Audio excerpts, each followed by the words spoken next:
Chapter 2. The Council with the Munchkins.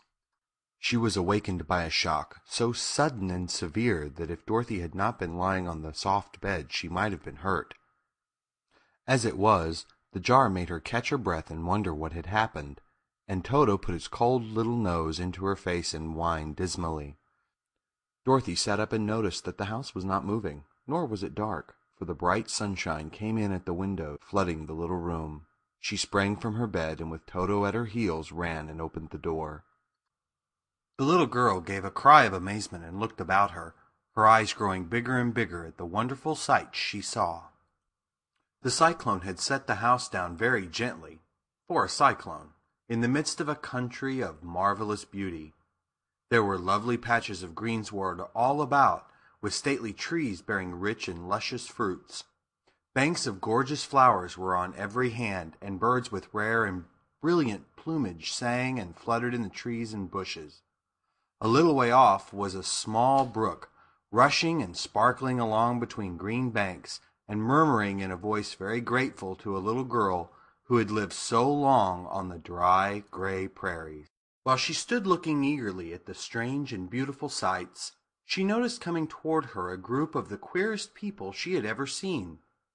They were not as big as the grown folks she had always been used to, but neither were they very small. In fact, they seemed about as tall as Dorothy, who was a well-grown child for her age, although they were, so far as looks go, many years older. 3 were men, and 1 a woman, and all were oddly dressed. They wore round hats that rose to a small point a foot above their heads, with little bells around the brims that tinkled sweetly as they moved. The hats of the men were blue. The little woman's hat was white, and she wore a white gown that hung in pleats from her shoulders. Over it were sprinkled little stars that glistened in the sun like diamonds. The men were dressed in blue, of the same shade as their hats, and wore well-polished boots with a deep roll of blue at the tops. The men, Dorothy thought, were about as old as Uncle Henry, for 2 of them had beards. But the little woman was doubtless much older. Her face was covered with wrinkles, her hair was nearly white, and she walked rather stiffly. When these people drew near the house where Dorothy was standing in the doorway, they paused and whispered among themselves, as if afraid to come farther. But the little old woman walked up to Dorothy, made a low bow, and said in a sweet voice, "You are welcome, most noble sorceress, to the land of the Munchkins. We are so grateful to you for having killed the wicked witch of the East, and for setting our people free from bondage." Dorothy listened to this speech with wonder. What could the little woman possibly mean by calling her a sorceress and saying she had killed the wicked witch of the East? Dorothy was an innocent, harmless little girl who had been carried by a cyclone many miles from home, and she had never killed anything in all her life. But the little woman evidently expected her to answer, so Dorothy said, with hesitation, "You are very kind, but there must be some mistake. I have not killed anything." "Your house did anyway," replied the little old woman with a laugh, "and that is the same thing. See," she continued, pointing to the corner of the house, "there are her 2 feet still sticking out from under a block of wood." Dorothy looked and gave a little cry of fright. There indeed, just under the corner of the great beam the house rested on, 2 feet were sticking out, shod in silver shoes with pointed toes. "Oh dear!" cried Dorothy, clasping her hands together in dismay. "The house must have fallen on her. Whatever shall we do?" "There is nothing to be done," said the little woman calmly. "But who was she?" asked Dorothy. "She was the wicked witch of the East, as I said," answered the little woman. "She has held all the Munchkins in bondage for many years, making them slave for her night and day. Now they are all set free, and are grateful to you for the favor." "Who are the Munchkins?" inquired Dorothy. "They are the people who live in this land of the East where the wicked witch ruled." "Are you a Munchkin?" asked Dorothy.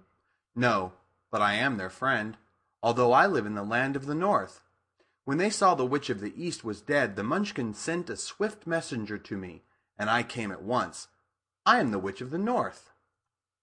"Oh, gracious!" cried Dorothy. "Are you a real witch?" "Yes, indeed," answered the little woman. but I am a good witch, and the people love me. I am not as powerful as the wicked witch was who ruled here, or I should have set the people free myself." "But I thought all witches were wicked," said the girl, who was half frightened at facing a real witch. "Oh no, that is a great mistake. There were only 4 witches in all the land of Oz, and 2 of them, those who live in the north and the south, are good witches. I know this is true, for I am one of them myself, and cannot be mistaken. Those who dwell in the east and the west were, indeed, wicked witches. But now that you have killed one of them, there is but one wicked witch in all the land of Oz, the one who lives in the west." "But," Dorothy said after a moment's thought, "Aunt Em has told me that the witches were all dead, years and years ago." "Who is Aunt Em?" inquired the little old woman. "She is my aunt who lives in Kansas, where I come from." The Witch of the North seemed to think for a time, with her head bowed and her eyes upon the ground. Then she looked up and said, "I do not know where Kansas is, for I have never heard that country mentioned before. But tell me, is it a civilized country?" "Oh, yes," replied Dorothy. "Then that accounts for it. In the civilized countries, I believe there are no witches left, nor wizards, nor sorceresses, nor magicians. But, you see, the land of Oz has never been civilized, for we are cut off from all the rest of the world. Therefore, we still have witches and wizards amongst us." "Who are the wizards?" asked Dorothy. "Oz himself is the great wizard," answered the witch, sinking her voice to a whisper. "He is more powerful than all the rest of us together. He lives in the City of Emeralds." Dorothy was going to ask another question, but just then the Munchkins, who had been standing silently by, gave a loud shout and pointed to the corner of the house where the wicked witch had been lying. "What is it?" asked the little old woman, and looked and began to laugh. The feet of the dead witch had disappeared entirely, and nothing was left but the silver shoes. "She was so old," explained the Witch of the North, "that she dried up quickly in the sun. That is the end of her. But the silver shoes are yours, and you shall have them to wear." She reached down and picked up the shoes, and after shaking the dust out of them, handed them to Dorothy.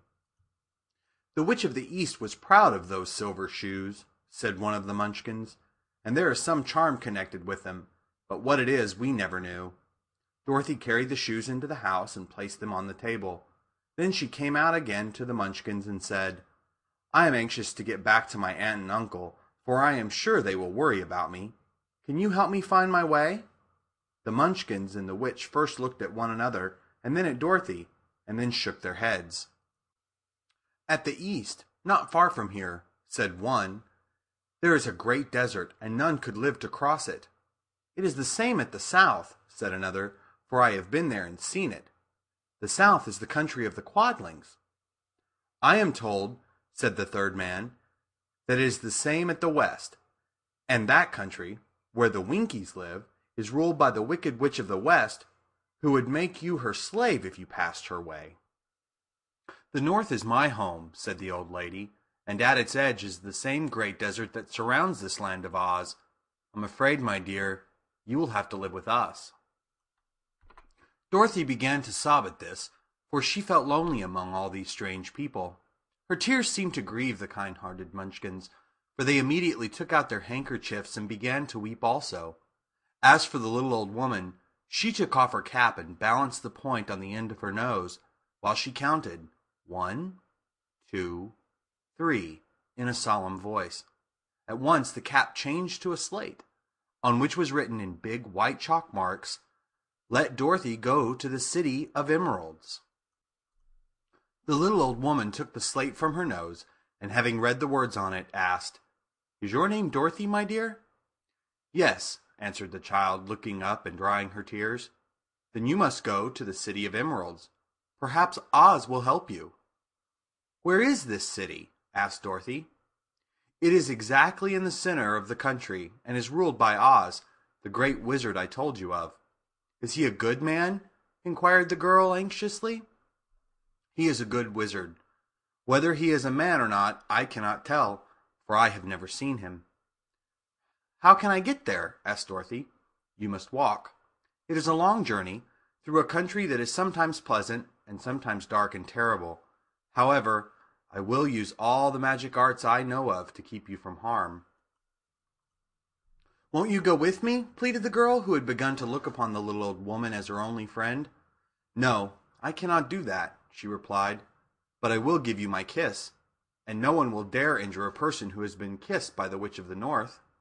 She came close to Dorothy and kissed her gently on the forehead.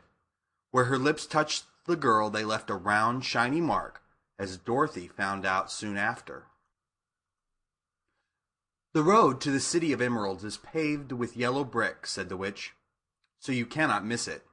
When you get to Oz, do not be afraid of him, but tell your story and ask him to help you. Goodbye, my dear." The three Munchkins bowed low to her and wished her a pleasant journey, after which they walked away through the trees. The witch gave Dorothy a friendly little nod, whirled around on her left heel 3 times, and straightway disappeared, much to the surprise of little Toto, who barked after her loudly enough when she had gone, because he had been afraid even to growl while she stood by. But Dorothy, knowing her to be a witch, had expected her to disappear in just that way, and was not surprised in the least. End of chapter 2.